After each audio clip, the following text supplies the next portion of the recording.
ছাদে একটা ছোট্ট রুম ছিল, সেই রুমে আমরা ওখানে প্ল্যান করি যে ওখানে প্ল্যান চেকটা করা হবে। যদি কোনো আনন্যাচারাল ডেথ হয় আর উইদিন 6 মান্থ হয়, সে আমাদের মধ্যে বসলো হচ্ছে মিডিয়াম হয়ে, যাকে মিডিয়াম বানানো হয়েছিল সেই মৌসুমে। সে দেখলাম হঠাৎ একটা অন্ধকারের মধ্যে একটা গম শব্দ আনলো, ওর চেহারার ভেতরে একটা অদ্ভুত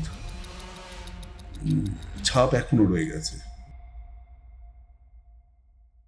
আমরাও চলে এসেছি, আপনারাও চলে এসেছেন ওপারের কথা পডকাস্ট নিয়ে। আজ আমাদের গেস্ট আবির মজুমদার। নমস্কার আবির, নমস্কার। তো আমাদের এইখানে আসার জন্য আপনাকে অসংখ্য অসংখ্য ধন্যবাদ। তো আপনি আপনার পরিচয়টা আপনি নিজে দিন। আচ্ছা, আমি আবির মজুমদার, আমি একজন সাইবার সিকিউরিটি এক্সপার্ট। অবভিয়াসলি মানে আমার পার্সপেক্টিভটা পুরোপুরি টেকনিক্যালি। আমার ম্যাক্সিমাম কাজ হয় টেকনিক্যালিটিস নিয়ে, যেমন যত রকম সাইবার ক্রাইমস হয় বা সাইবার যত হ্যাকিং হয়, আচ্ছা, সেগুলোকে রেকটিফাই করা, ইভেন সেটাকে ডিফেন্ড করা নিয়েই আমার ম্যাক্সিমাম ওঠাপড়া। তো আপনি আমাদের ওপারের কথা পডকাস্ট চ্যানেলের মানে হঠাৎ করে আপনি জানলেন কি করে, কিভাবে মানে এলেন বা কোনো কিছু? ইনফ্যাক্ট আমি পডকাস্ট চ্যানেলের একটা লিঙ্ক পেয়েছিলাম। আচ্ছা, তো যার জন্য সেখান থেকে আমি কিছু ভিডিওসও ফলো আপ করি। আচ্ছা, আর সেই ফলো আপে কিছু ইন্টারেস্টিং সাবজেক্ট আমার কাছে চলে আসে। আচ্ছা, দেখুন, সো কল্ড অনেকগুলো ক্ষেত্রে আমি দেখেছি যেমন যে পডকাস্টে দেওয়া আছে যে অনেক মানুষের অনেক রকম অভিজ্ঞতা আছে। এটাই আমাদের চ্যানেলের একটা মানে কি বলে ট্রেডমার্ক, যেখানে নিজস্ব পার্সোনাল অভিজ্ঞতা সবাই এই চ্যানেলে এসে শেয়ার করতে পারে। তো বলুন। কিন্তু সেরকম টাইপের মানে যেমন কিছু মানুষের যে অভিজ্ঞতাগুলো, সেরকম অভিজ্ঞতা আমার হয়তো অতটা নেই। এটা এমনও হতে পারে আমার লজিক্যাল থিঙ্কিংস বা যেই ফিল্ডে আমি আছি আমি হয়তো আমার পার্সপেক্টিভটাকে ওরকম করে রেখেছি বলে। বাট হ্যাঁ, কিছু অলৌকিক ঘটনা আমার লাইফেও ঘটেছে। আচ্ছা, সেটাই আমি শেয়ার করতে চাইছি। মানে সেটাই শেয়ার করতে চাই। একটা আমরা কলেজ লাইফ থেকে একটা স্টার্ট করব। আচ্ছা, কলেজ লাইফে যা হয় যে আমরা বরাবরই কিছু মিস্ট্রিজ রিভিল করা, ছোটখাটো জিনিস প্ল্যানচেট করা, এক্স্যাক্টলি প্ল্যানচেট ওয়ার্ডটা, সেটা করা নিয়ে একবার আমরা খুব এক্সাইটেড ছিলাম। আমাদের যে গ্রুপটা ছিল খুব এক্সাইটেড ছিলাম। আমরা ঠিকও করি, আমাদেরই একজন বান্ধবী আছে, তার বাড়িতে ছাদে একটা ছোট্ট রুম ছিল, সেই রুমে আমরা ওখানে প্ল্যান করি যে ওখানে প্ল্যান চেকটা করা হবে। মোটামুটি এখন প্ল্যান চেটের কিছু, যাই হোক, তখন তো আর ইউটিউব ছিল না, তখন বই কিনে, কলেজ স্ট্রিট থেকে বই কিনে সেটাকে ঘেটে কি নিয়ম আছে কি নিয়ম নেই সবই আমরা ঠিক করলাম। ঠিক হলো যে যতজন বসবে প্ল্যান চেটে সেই অনুযায়ী ঘরের কোণা থাকতে হবে।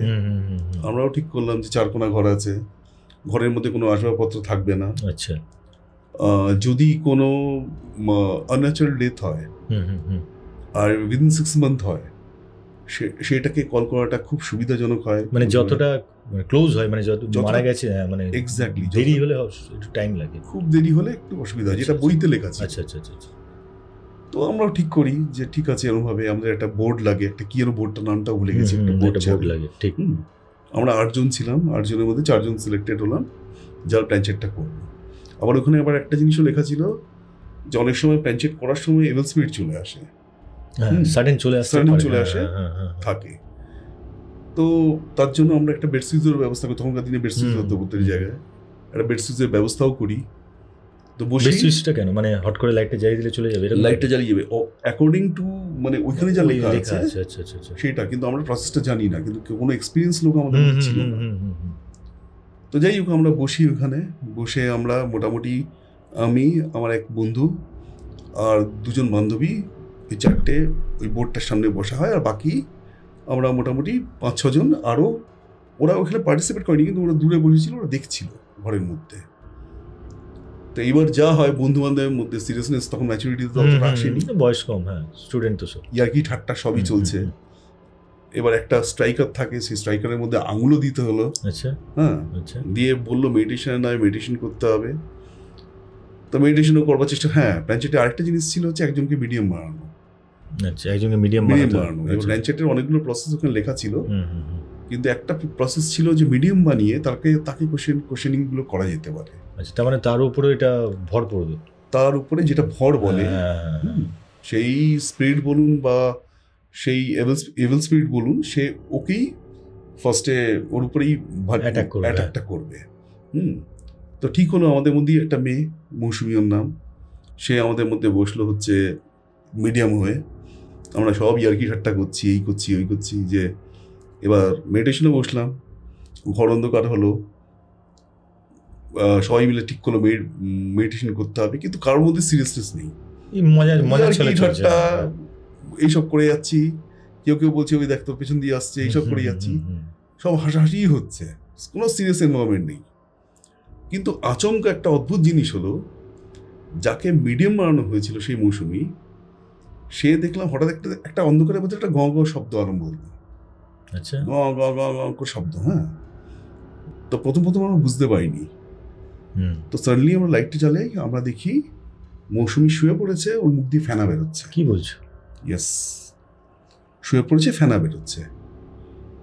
এইবার আমরা যাই হোক ওটাকে স্টপ করি, ওর মুখে জল টল দেওয়া হয়, ওকে নিচে দেওয়া হয়, তাড়াতাড়ি ওকে হসপিটালেও পাঠানো হয়। ডাক্তার সেরকমভাবে কোনো কমপ্লিকেশনস পায়নি শরীরের ভেতরে। মৌসুমীকে যখন জিজ্ঞেস করা, মৌসুমী যখন ফার্দার যখন ওর হুশটা আসলো, হ্যাঁ, ওকে যখন জিজ্ঞেস করা হলো, প্রথম দিকে আমরা খুব দেখে অদ্ভুত হয়েছিলাম যে ও পুরো মেন্টালি ব্লান্ট হয়ে গেছিল, কাউকে চিনতে পারছিল, মানে এক্সপ্রেশন কোনো ছিল না। আস্তে আস্তে ও যখন নর্মাল হলো কয়েকদিনের মধ্যে, তখন ওকে যখন জিজ্ঞেস করা হলো, ওর কিছুই মনে নেই যে কী হয়েছিল।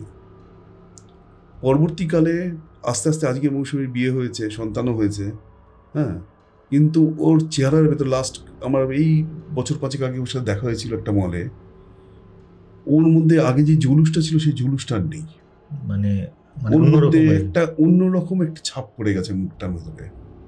আমি জিজ্ঞেস করলাম যে কিরে তুই এমনি থাকিস কেন? ও আজকেও যখন কথা বললেও মনে আছে, হাসে, কিন্তু ওর মনে হয় যে ব্যাক অফ দ্য মাইন্ড ওর কিছু একটা চলে যেটা ও কারোর কাছে এক্সপ্রেস করতে পারে না। আচ্ছা, এটাই আমাদের অভিজ্ঞতা। সেদিনকে রাত্রে এক্স্যাক্টলি কি হয়েছিল বা ও হঠাৎ বলছি যে 4 জন বা 5 জন বন্ধু ছিল, 4 জন, তার মধ্যে মৌসুমী, মানে মৌসুমী এই ব্যাপারটাকে নিয়ে খুব সিরিয়াস ছিল না? মৌসুমীটা মজা ছিল, যে 4 জন যেরকম ছিল সবাই মজা ছিল, মানে কেউই সিরিয়াস ছিল না। মিডিয়াম মৌসুমীকে বানানো হয়েছিল, মিডিয়াম মৌসুমীকে বানানো হয়েছিল কেন ওখানে লেখা ছিল যে মিডিয়াম এমন মানুষকে বানানো হতে হবে যে একটু রাশ হালকা। রাশ হালকা মানে যার মধ্যে একটু কি বলে যায়, ছোটখাটো ব্যাপারে ভয় পেয়ে যায়, মানে একটা আঁশু লাগাল ভয় পেয়ে, এরকম টাইপের ছিল। হ্যাঁ, যার জন্য রাস্তাঘাটে চলতে গেলে ওকে বেশি আমরা গার্ড করেই চলতাম। আচ্ছা, আর ও ছিল আইডল, ওকে জিজ্ঞেস করেও করেছি, এমন না যে ওকে ফোর্সফুলি করা হয়েছে, ওকে জিজ্ঞেস করে করা হয়েছে।